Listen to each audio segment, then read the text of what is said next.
Listen, we're celebrating the small wins, so we are 36 and counting. Welcome, y'all. Hello, hello, hello. Ego Diana here. Welcome back to EGO Initiative, where we live our best lives for real beyond these internet streets. That was a little bit of shade, but you'll be all right. Today, I'm going to be sharing a bit of my morning and planning routine, as those two parts of life are integral to living my best life and, making sure that I'm doing that on a daily basis and consistent with my routine. And that to me is the definition of living my best life. I do want to preface this conversation by saying this is not to tell you to do exactly as I do, but it's just showing you an example and the proof that it is valuable to work on your self-care on a consistent basis and have that as an actual lifestyle practice so that it is sustainable and you are able to tap into it whenever you need to. A lot of folks are out here living their best lives without thinking about that holistically or what that looks like. They're just trying to live their best Instagram life. And so when I really talk about self-care being a lifestyle and a daily practice, this is what I mean. This channel is going to be all about me showing you how I practice what I preach and actually infuse self-care into my daily life. So stay tuned.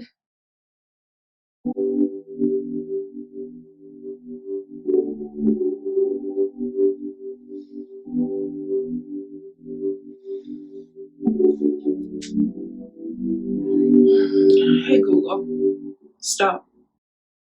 One of the first things I do when I wake up is to grab myself a drink of water. I typically have a glass of lemon water beside my bed. When I wake up, I just grab a sip of that and then I send up a prayer.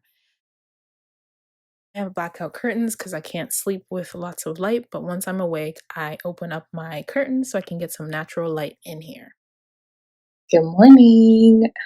So I'm just going to show y'all snippets of what I usually do. I don't do these things all the time, but there are particular things that are usually like, these things need to happen or my day is, not always going to be as amazing as I would love it to be. And yeah, I hope you get some tips on how to truly live your best life beyond these internet streets. So let's get started.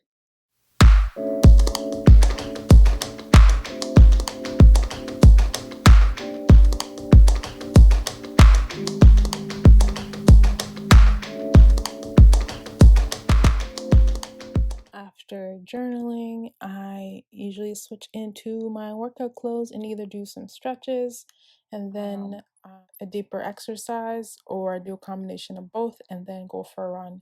On this particular day, I'm doing some stretches beforehand and then I'm going to go for a run.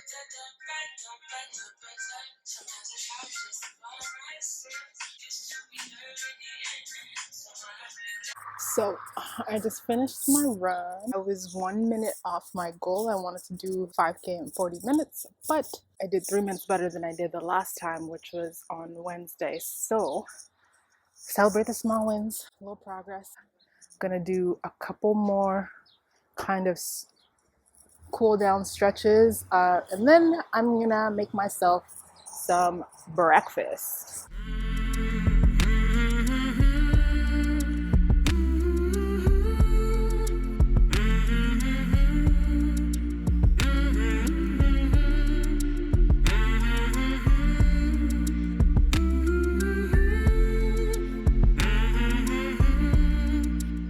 It's now 10:25. I woke up at 7:30, so I don't check my phone for like the first 3 hours of my day.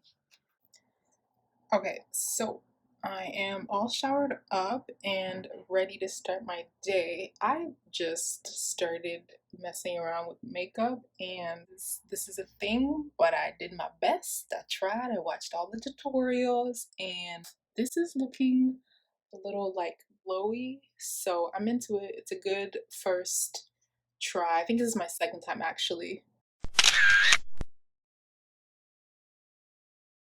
finally eating breakfast, and then going to write out my top 3 priorities for the day.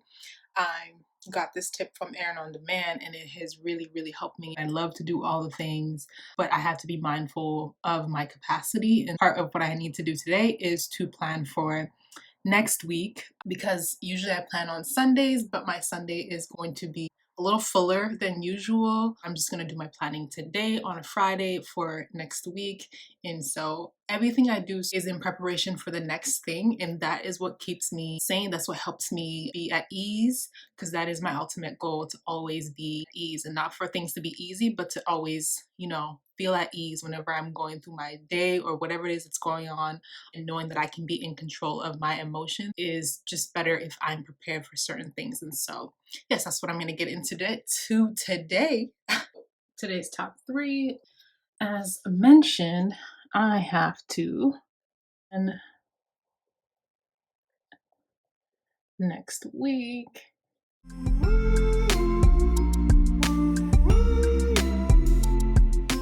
So first things first is I start with my happy planner. This is what my happy planner looks like on the outside, and this is what it looks like for the week.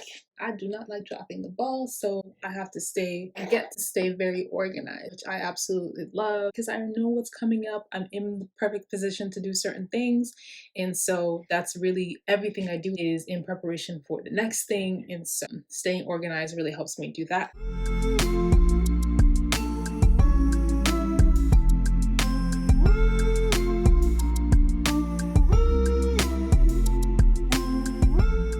Going to start prepping for my lunch before I move on to the next thing, which I've already kind of started because I'm shooting the video right now. So that is the next on the list, to wrap up this vlog style situation with a few pointers, and then I'm going to go on to editing it and then move on to my next thing on my top 3. So actually, you all get to see me cross out my first thing on the top 3 list.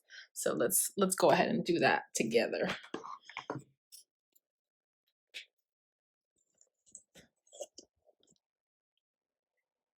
All right, and we're done. Did you know that 97% of people do not plan their lives? Only 3% of people plan their lives. That is mind blowing to me. This is a huge thing when it comes to self-care and prioritizing our wellness. Folks think that self-care is just a thing that you do when you're feeling down or stressed, but it should be a lifestyle. It is something that you ought to do, so that when things like this situation that all of us find ourselves in globally, we are able to pivot and navigate accordingly, because we are always constantly filling our cups and preparing for times like these. A lot of folks talk about living their best lives, but are really only talking about one aspect of it. The Instagram worthy, like, I have made all of these successes, I have purchased all these material things, or, today I'm feeling great, so I'm going to post a picture on Instagram and this is living my best life. It's important that we are defining what our best lives look like in full and longevity. So not just the stuff that you can post on Instagram, but all of it, so that when the bad stuff happens, how are you navigating through it? How are you going to move forward? Are you only just going to show the highlight reels of your life? Does it actually match what you are living in real life? And is that absolutely your best life, or are you just trying to keep up with the Joneses? A few years ago, I decided that my best life looked a lot like knowing who and whose I was, that is a woman of God, and to live my life with as much ease as possible. So I broke down what I have been doing over the last few years into some key steps that may help you. So the first step is to know what your goal is. What does your best life look like? Like I said, I decided a long time ago that I was going to be really clear about who and whose I was. And so when I started to say that I was woman of God, I had to say, what does that actually look like? What is my goal? My goal was to make sure that whatever it is I did, I felt at ease because I was following a particular frame of mind or particular Now my foundation is in the scriptures. When I first thought about this, I used to throw those words around, I'm a woman of God, until someone actually challenged me and asked me, what does that mean? And I was stuttering. And so I had to figure out exactly what that meant. So you want to really narrow down what your quote unquote best life looks like. What does that even mean to say your best life? The next step is to get some accountability. Your best life is not a DIY project. It's not a discounted situation. You need to get some counsel. You need to get some advice because the way that you are doing it is not obviously not working. And so it's really important that we are finding those mentors and counselors and whatever have you, coaches, like reach out to folks who are either on their way to where you're headed, but more importantly, people who are already there, people who are actually a living example of who you want to be. You want to get in close proximity with them. And if you have been following me on the internet for a while, or you know me in person, you know I talk a lot about personal accountability for your wellness. I do believe everyone has a personal accountability for your wellness and no one else is responsible for you. However, you also need some outside accountability. You also need to tap into community because all of this, just because we're prioritizing our wellness doesn't mean that we're doing this on an island. We are social beings, we are in community, and so it's really important that we're able to reach out to the community, ask for the support that you need, and find yourself some good counsel. Pair yourself up with someone who can actually help you get to your best life, help you, support you in living your best life, and call you on your stuff when you are not acting according to your best life persona, so to speak. The third step is to set reminder. As you've seen throughout this vlog style situation, you see that I have several sticky note reminders, and in my planning process, I have multiple calendars, and that may not work for you. I'm just sharing what works for me. However, you need to set yourself reminders because you will get quote unquote triggered. Your old self will try to poke themselves through and be like, hey, remember me? Remember when we used to do these things? So it's really important that we're setting reminders for ourselves. I started saying that I was a woman of God, and I had to really think about the music I was listening to, the people I was associating myself with. If I told somebody I was a woman of God, but I was listening to a particular type of music, or I was cussing all the time, it just didn't sit well and it didn't fit right. So I needed some of those reminders to say, this is who I say I am, and this is what I do to back that up. Fourth step is to document the process. I'm a huge advocate for journaling and just remembering the process throughout. I have very visual cues of where I was a year ago, 2 years ago, because I'm a person who journals. As you saw in my routine, I sat down after reading scriptures and I journaled. So that is a huge part of me documenting my process. You could also take pictures, you could do video, you could do voice notes. Instagram is everybody's new journal now, or social media in general. But it's really important that you're documenting the process so you can actually see your growth. But also that's a huge tool for staying consistent so that you can see if you're marking things down. Say you want to stay fit and you're marking things down on the calendar, you can visually see that you have improved or that you are reaching some sort of milestone. It's a good reminders for you. The final step is to celebrate the small wins. So this is really, really huge, especially on the days where you don't feel like it, or you know, you're feeling down on yourself. You need to be able to remind yourself that this is a continuous process. Life is a journey. You're always going to be growing and learning. There's going to be some trials that'll come. You're going to stumble a little bit.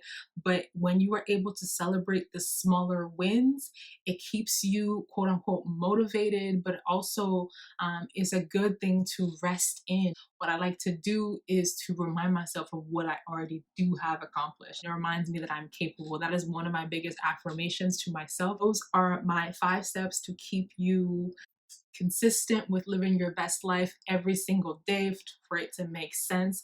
You can practice those in tandem, remind you, add things as you go along. I hope you enjoyed this. If you want to be a part of the tribe, all you gotta do is subscribe, pull up a seat, grab some water, say your piece in the comment. I will be posting every Sunday and Wednesday, so I'll see you guys on Wednesday. Peace and love. Listen, we're celebrating the small wins, so we are 36 and counting. Welcome, y'all.